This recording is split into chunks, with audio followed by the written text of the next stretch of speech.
నారాయణం నమస్కృత్య నరం చైవ నరోత్తమం దేవీం సరస్వతీం వ్యాసం తతో జయముదీరయేత్. హరి ఓం. పరమేశ్వర స్వరూపమైన సభకి నమస్కారం.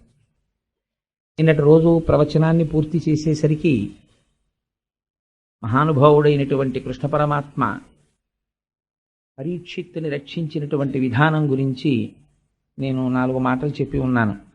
ఉత్తరాగర్భమనందున్నటువంటి పరీక్షిత్, ఆయన పేరు విష్ణురాతుడు అని పెట్టారు ధర్మరాజు గారు. అసలు ఆయన పేరు విష్ణురాతుడు, కానీ ఎవ్వరూ ఆయన్ని విష్ణురాతుడని పిలవరు, పరీక్షిత్ అని పిలుస్తారు. ఎందుకు అలా పిలుస్తారు అన్నది మీకు ఎదర తెలుస్తుంది.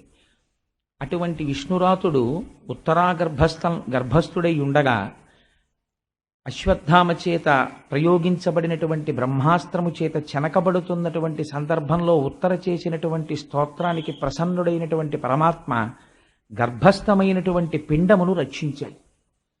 తదనంతరము స్వామి అదే రథం దగ్గర హేళగా నిలబడి ఉన్నారు. పరమాత్మ యొక్క చేష్టితములంటే అలా ఉంటాయి. అందుకే అది హేతువుకి దొరుకుతుందా అంటే హేతువుకి దొరికేది కాదు. మహిమ్నా స్తోత్రంలో, శివమహిమ్నా స్తోత్రంలో పుష్పదంతుడు అంటాడు, నమో నీధిష్టాయ ప్రియదవదవిష్టాయ చ నమో, నమక్షోదిష్టాయ స్మరహర మహిష్టాయ చ నమో, నమో వర్షిష్టాయ త్రినయన అవిష్టాయ చ నమో, నమః సర్వస్మైతే తదిగమితి శర్వాయ నమః అంటాడు. బాగా దూరంగా ఉన్నవాడికి నమస్కారం, బాగా దగ్గరగా ఉన్నవాడికి నమస్కారం. మీరు రుద్రాధ్యాయం చూడండి, నమ కపర్దినీ చ వ్యుక్త కేశాయ చ అంటుంది. బాగా జటలు పెంచుకొని జటాజూటం ఉన్నవాడికి నమస్కారం. తల మీద ఒక్క వెంట్రుక లేనటువంటి బోడిగుండుతో ఉన్నవాడికి నమస్కారం. చాలా వృద్ధుడైన వాడికి నమస్కారం, చాలా యవ్వనంలో ఉన్నవాడికి నమస్కారం. ఇవి ఎలా కుదురుతాయి చెప్పండి నాకు? ఇవి రెండూ పరస్పర భిన్నమైనటువంటి విషయాలు. వృద్ధుడిగా ఉన్నవాడు యవ్వనంలో ఉండడు, యవ్వనంలో ఉన్నవాడు వృద్ధుడిగా ఉండడు. రెండూ ఏకకాలమనందు ఉండవు.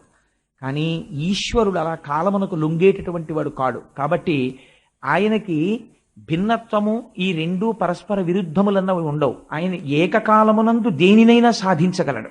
అందుచేత ఆయన ఇక్కడ రథము దగ్గర నిలబడ్డాడు. ఆ లోపల ఉత్తరాగర్భములో ప్రవేశించి అశ్వత్థామ చేత ప్రయోగింపబడినటువంటి బ్రహ్మాస్త్రాన్ని నివారించగలిగాడు.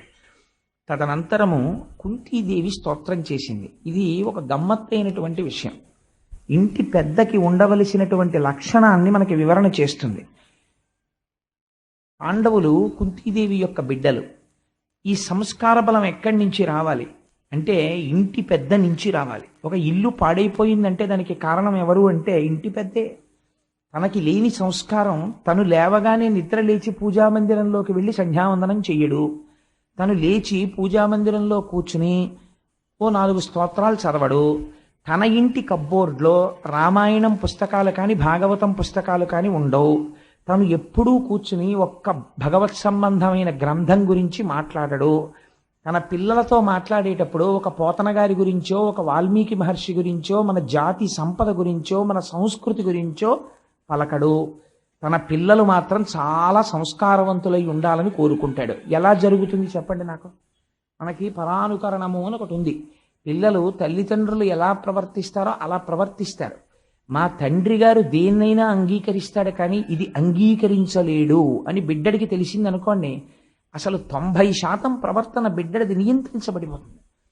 బిడ్డడి ముందే తండ్రి చెయ్యరాని పని చేస్తున్నాడు అనుకోండి, ఆ బిడ్డడు చెయ్యకుండా ఎలా ఉంటాడు? మా తండ్రే చేసింది నేను ఎందుకు చేయకూడదు అనుకుంటాడు. కాబట్టి ఇంటి పెద్దకుండవలసిన లక్షణాన్ని ఆవిష్కరిస్తున్నారు. కుంతీదేవి స్తోత్రం చేసింది కృష్ణ పరమాత్మని. ఆవిడంది ఆదినారాయణ అని ప్రారంభించింది. ఎంత గొప్ప పేరండి ఆ పేరు, ఆదినారాయణ అన్న పేరు. ఆది అంటే ప్రారంభమునందు ఉన్నటువంటి నారాయణ, సర్వజీవులకు కూడా ఆయనమైనటువంటి వాడా అంటే ఆధారమైనటువంటి వాడా, సమస్తమునందు నిండి నిబిడీకృతమైనటువంటి వాడా. స్వామి, నీవు అంతటా ఉంటావు, కానీ గమ్మత్తు ఏమిటంటే అంతటా ఉన్నటువంటి నీవు మాంసనేత్రమునకు కనపడవు. మరి ఏది కనపడుతుంది? నామరూపాత్మకమైనటువంటి జగత్తు కనపడుతుంది. నామరూపాత్మకమైనటువంటి జగత్ దేని చేత కనపడుతుంది? ఇంద్రియముల చేత కనపడుతుంది. కంటి చేత చూడబడుతోంది, చెవి చేత వినబడుతోంది, స్పర్శేంద్రియము చేత స్పృశింపబడి స్పర్శ జ్ఞానము తెలుసుకుంటోంది. వీటికి ఈ శక్తి తనంత దానుగా అమరినదా? మీరు ఒకసారి ఆలోచించండి. కన్ను ఉన్నవాడు ఉంటాడు ఒక ఆయన, కానీ ఆ కన్ను కనపడదు. చెవి ఉన్నవాడు ఉంటాడు, కానీ వినపడదు. మామూలుగా చూస్తే మీరు ఒక చెవిటివారిని చూశారనుకోండి, అంటే నేను ఎవరిని విమర్శించడానికి అంటలేదు ఈ మాట. చెవిటివారికి చెవి ఉండకుండా ఉండదు, వారికి చెవి ఉంటుంది, కానీ చెవికి వినికిడి శక్తి ఉండదు. అంధుడైనటువంటి వాడికి కన్నులు లేకుండా ఉండాలనేం లేవు, కన్నులు ఉంటాయి, కానీ కన్నుకి చూసే శక్తి ఉండదు. కంటికి చూసే శక్తిగా ఉన్నవాడెవరు? పరమాత్మ. చెవికి వినబడే శక్తిగా ఉన్నవాడెవరు? పరమాత్మ. ఇది నువ్వు గుర్తించగలిగితే హృషీకేశుడు అని పిలుస్తారు ఆయన్ని. ఎక్కడున్నాడండి పరమాత్మ ఇప్పుడు? ఇక్కడే. నా కన్ను మిమ్మల్ని అందరినీ చూడగలుగుతోందంటే ఈశ్వర శక్తి ఈ కంటిలో ఉంది. నేను చెప్పిన మాటలు మీ అందరూ వినగలుగుతున్నారు అంటే ఈశ్వరుడు మీ చెవి యందు ఉన్నాడు. కాబట్టి ఎక్కడున్నాడు? నువ్వు హృషీకేశుడవై ఉన్నావు. ఇది స్తోత్రం అంటే. స్తోత్రం అంటే ఏదో పుస్తకం పట్టుకుని చదవడం కాదు, ఈశ్వరుడు యొక్క తత్వమును గుర్తించి పరవశించి అనకుండా ఉండలేక అనగలగడాన్ని స్తోత్రం అంటారు. స్తుతి చెయ్యడం. ఎంత అందంగా మాట్లాడుతోందో చూడండి. కానీ స్వామి నువ్వు అధోక్షజుడవు అంది. అదేమిటి? హృషీకేశుడు అంటే ఇంద్రియములకు బలమునిచ్చేవాడు, ఆయనే బలాన్ని ఇస్తున్నాడు. ఆయన ఉండబట్టి కన్ను చూస్తోంది. కానీ ఎవరు శక్తినిస్తే కన్ను చూస్తోందో ఆ కన్ను వెనక్కి తిరిగి ఆయన్ని చూస్తుందా? చూడలేదు. చెవి ఆయన శక్తినిస్తే వింటోంది, వెనక్కి తిరిగి ఆయన యొక్క నామాన్ని లేదా ఆయనని చూడగలదా? చూడలేదు. స్పర్శేంద్రియము ఆయన ఇచ్చిన శక్తి చేత ఒకరు ముట్టుకుంటే తెలుస్తోంది ముట్టుకున్నారని, కానీ ఆయన యొక్క శక్తి ఇందులో ఉన్న ఆయనని స్పర్శేంద్రియము గ్రహించగలదా? గ్రహించలేకపోతోంది. ఇంద్రియములు నీ చేత భాషిస్తున్నాయి, కానీ ఇంద్రియములు నిన్ను మాత్రం కనుక్కోలేకపోతున్నాయి. ఎంత గమ్మత్తుగా అమరిక పెట్టేశావయ్యా! పటకార మన చేత్తో పట్టుకుంటాం, కానీ పటకార ఎప్పుడైనా చేతిని పట్టుకుంటుందా? ఎప్పుడూ పట్టుకోలేదు. ఎప్పుడైనా పట్టుకుంటే గిన్నెని పటకారతో పట్టుకుని దింపుతున్నారు మీరు, కానీ పటకారని తనంత తాను గిన్నె పట్టుకుని వేడిపాల గిన్నెని దింపు అని మీరు అనండి. పటకార వెళ్ళి పట్టుకు దింపుతుందా? దింపదు. ఏది పట్టుకోవాలి? మీ చెయ్యే పట్టుకోవాలి. పటకారని ఎంత విప్పాలో అంత విప్పి ఆ గిన్నె అంచుని పట్టుకుని గట్టిగా పట్టుకుని పాల గిన్నెని కింద పెట్టేంత వరకు పటకారతో ఉంచి మళ్ళీ విప్పి తీసి పటకారని పక్కన పెట్టేస్తున్నారు. కాబట్టి పటకార యందు వేడి పాల గిన్నెని పట్టుకోగలిగినటువంటి శక్తి ఎక్కడి నుంచి వెళ్ళింది? చేతిలోంచి వెళ్ళింది. చేతిలోంచి వెళ్ళి పటకారని పట్టుకుని పటకార ద్వారా గిన్నెని పట్టుకుంటోంది. కానీ ఈ పటకార తిరిగి ఎప్పుడైనా సరే జీవితంలో చేతిని పట్టుకోగలదా? ఎప్పటికీ పట్టుకోలేదు. ఇంద్రియములు ఈశ్వరుడు యొక్క శక్తితో ఇంద్రియం లోకాన్ని చూస్తుంది, కానీ ఇంద్రియము మాత్రం వెనక్కి తిరిగి ఈశ్వరుణ్ణి చూడలేదు. ఇది అలా చూడకుండా ఉండేటటువంటి అమరిక ఇంద్రియముల యందు ఈశ్వరుడు పెట్టేశాడు. అందుకని వీటికి ఏం తెలుసు ఇంద్రియాలకి? ఇది అర్థమైపోయి ఇదండి స్తోత్రం అంటే. కాబట్టి ఇవి ఎక్కడ తిరగగలవు? బయట మాత్రమే తిరగగలవు. ఇవి లోపలికి వెళ్ళగలవా? ఇవి లోపలికి వెళ్ళవు. కాబట్టి ఇవి ఏం చెయ్యాలి? ఈశ్వర దర్శనాన్ని అపేక్షించిన వాడు వాటిని నిరోధించాలంతే. ఈశ్వర దర్శనం కోరిన వాడు కన్నులు మూస్తాడు. ఎందుకని? ఇంకా నామరూపాత్మకమైన జగత్తుని చూడడం ఆపాలి. చెవిని వినకుండా వెనక్కి తీసేసుకుంటాడు, వినికిడి శక్తిని. ఏదో శబ్దం అవుతుంది, గ్రహించాడు. అంటే మరి ఎక్కడ పెట్టాలి ఇప్పుడు ఆ వెనక్కి తీసేసిన శక్తుల్ని? మనస్సులో పెట్టేస్తాడు తీసుకెళ్ళి. ఇప్పుడు ఈ శక్తులన్నీ మనస్సులో పెట్టాడు, మరి మనస్సును ఎక్కడ పెట్టాలి?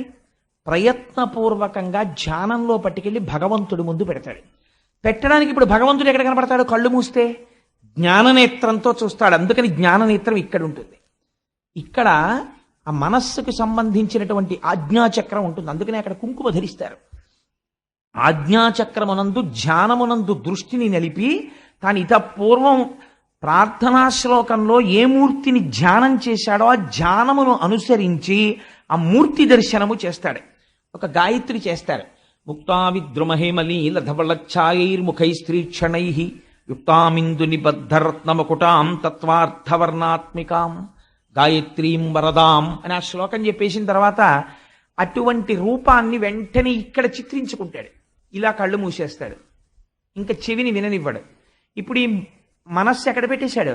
ఎర్రటి అమ్మవారి పాదాలు, ఆవిడ కట్టుకున్న ఎర్రటి చీర, ఆ చీర కుర్చీళ్ళు జీరాడుతుంటే అమ్మవారి పాదాలకు ఉన్నటువంటి కంకణములు, దాని మీద పెట్టినటువంటి తామర పువ్వులు, తన తల తీసుకెళ్లి అమ్మవారి పాదాల మీద పెట్టి అమ్మవారి చల్లటి పాదాలు తన లలాటములకు తగులుతుంటే ఆ స్పర్శ సుఖాన్ని, అమ్మవారి పాదములు తన తలకి తగిలినటువంటి అనుభూతితో ఆనందపడిపోతూ కూర్చుంటాడు.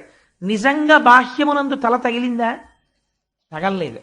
కానీ ఇప్పుడు ఆయన అనుభూతి మాత్రం ఏమిటి? అమ్మవారి పాదస్పర్శను అనుభవిస్తున్నాడు. ఇది శంకరాచార్యుల వారు సౌందర్యలహరిలో చెప్తారు. కథాకాళీ మాత కదయ కలితాలక్తకరసం పిబేయం విద్యార్థి తవ చరణ నిర్ణేజన జలం. విద్యార్థి అన్నమాట వేశారు శంకరాచార్యుల వారు. అమ్మ నేను ఇప్పుడు తాగుతానమ్మా నీ కాళ్ళు కడిగిన నీళ్లు అన్నారు. అమ్మ కాళ్ళు కడిగిన నీళ్లు మీకు ఎలా దొరుకుతాయి? అమ్మవారి కాళ్ళు దొరికితే. అమ్మవారు మీ ఇంటికి వచ్చి పళ్ళెంలో కాళ్ళు పెట్టడం కాదు, మీరు ఎలా కడగాలి? మీరు ఇక్కడ ధ్యానమునందు కూర్చుంటే అమ్మవారి పాదములు ఎలా ఉంటాయో చిటికిన వేలు దగ్గర నుంచి మీకు వచ్చేయాలి. అలా ఎలా ధ్యానం చెయ్యాలో, ధ్యానయోగం ఎలా ఉంటుందో కపిలుడు నేర్పుతాడు సాంఖ్యంలో. ఇంకొక 3-4 రోజుల్లో వచ్చేస్తుంది. అక్కడ విందురు గాని ఆపాదమస్తకం పాదాల దగ్గర నుంచి పైకి ఎలా వెళ్ళిపోవాలో, మళ్ళీ పైనుంచి కిందకి ఎలా వచ్చేయాలో, నీరాజనం తిరుగుతుంటే ఎలా చూడాలో, మనస్సుని ఎలా లగ్నం చెయ్యాలో ఇవి చెప్తాడు తల్లికి దేవహూతికి. అప్పుడు మీరు ఎలాగో విందురు గాని. కాబట్టి ఇప్పుడు ఏమైంది? ఇంద్రియములు ఆయన చేత ప్రకాశిస్తున్నాయి, కానీ ఇంద్రియములకు ఆయన దొరకడు. ఇది ఎంత గమ్మత్తండి! అసలు ఆ కోణంలో మనం ఎప్పుడైనా ఆలోచించి ఈశ్వరుడి దగ్గరికి వెళ్ళి, మీకు పెద్ద సంస్కృతంలో పద్యమే చెప్పక్కర్లేదు, శ్లోకమే చెప్పక్కర్లేదు, ఈశ్వర ఏం అమరికయా నిజంగా, దీనితో బయటికి చూడగలను, కానీ చూడగలిగిన శక్తి దీని యందు ఎవరిచ్చాడో వాడిని ఇది చూడలేదు, వెనక్కి తిరిగి ఆ శక్తిని ఇది దర్శనం చేయలేదు. ఏం ఆశ్చర్యం! ఆ శక్తి ప్రసరణం జరిగేటటువంటి ఒక పనిముట్టంతేది. నానాఛిద్రఘటోదర స్థిత మహాదీప ప్రభాభాస్వరం జ్ఞానం యస్యతు చక్షురాదికరణ ద్వారా బహిస్పందతే జానామీతి తమేవ భాంతమనుభాచ్యే తత్సమస్తం జగత్. ఎక్కడ వెతుకుతారండి ఈశ్వరుణ్ణి? ఇక్కడ దర్శనం అవుతున్నాడు. అంతర్ముఖ సమారాధ్య బహిర్ముఖ సుదుర్లభ. దక్షిణామూర్తి స్తోత్రంలో శంకర భగవత్పాదులు అంటారు, 9 కన్నములు ఉన్నటువంటి ఒక కుండ దగ్గరికి తీసుకొచ్చి ఒక దీపం వెలిగించి ఆ కుండని బోర్లించి లైట్లు ఆర్పేశారనుకోండి. నేను ఒకసారి ఎక్కడ ఉపన్యాసం చెప్పాను మధ్య పశ్చిమ గోదావరి జిల్లాలో. ఎన్ఎఫ్సిఎల్ లో ఉన్న ఒక డెప్యూటీ మేనేజర్ పర్సనల్ గారే అనుకుంటాను, ఇఫ్ ఐఎమ్ కరెక్ట్. వాళ్ళ ఊరు రమ్మంటే మా మూర్తి గారు తీసుకెళ్తే వెళ్ళాను. వాళ్ళు నాకు వారే అనుకుంటాను, బహుశా గుర్తుంటే, ఒక వెంకటేశ్వరుని బహూకరించారు. నేను దాన్ని తీసుకొచ్చి అధాలాపంగా ఒక కప్బోర్డు మీద పెట్టాను. పెట్టి ఆ రోజు రాత్రి ఏదో అవసరం కోసం అని చెప్పి బెడ్రూమ్లోంచి బయటికి వచ్చి, ఏమిటి ఇంత వెలుతురుగా ఉంది ఏమిటి గది అని పైకి ఇలా చూశాను ఎక్కడి నుంచి వస్తుందో. అంత నిద్రమత్తులో బయటికి వస్తున్న వాడిని ఉలిక్కి పడ్డాను. ఎందుచేత? ఇలా పెట్టినటువంటి కటిహస్తం వరదహస్తంలో ఉన్నటువంటి రేఖల దగ్గర నుంచి పాదములకు చిటికిని వేలుకున్నటువంటి గోరు వరకు గాఢాంధకారంలో మెరిసిపోతోంది ఆ మూర్తి.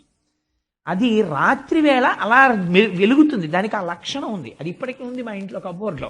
రాత్రి ఇప్పుడంటే అలవాటు పడిపోయాను కాబట్టి అలా ఉలిక్కి పడినాం. ఆ హాల్లోకి వస్తే ఎంత చీకటి ఎక్కువైపోతే ఆయన అంత ప్రకాశించేస్తుంటాడు. ఇప్పుడు ఆయనకి తోడు ఇంకో ఆయన కూడా వచ్చాడు, వినాయకుడిని ఇచ్చారు ఎవరో, ఆయన అలాగే ప్రకాశిస్తుంటాడు. ఇప్పుడు ఆ హాల్ ఏమైపోతుందంటే రాను రాను రాత్రి లైట్లన్నీ ఆర్పేస్తే వీళ్ళిద్దరి కాంతితో వెలిగిపోతుంది.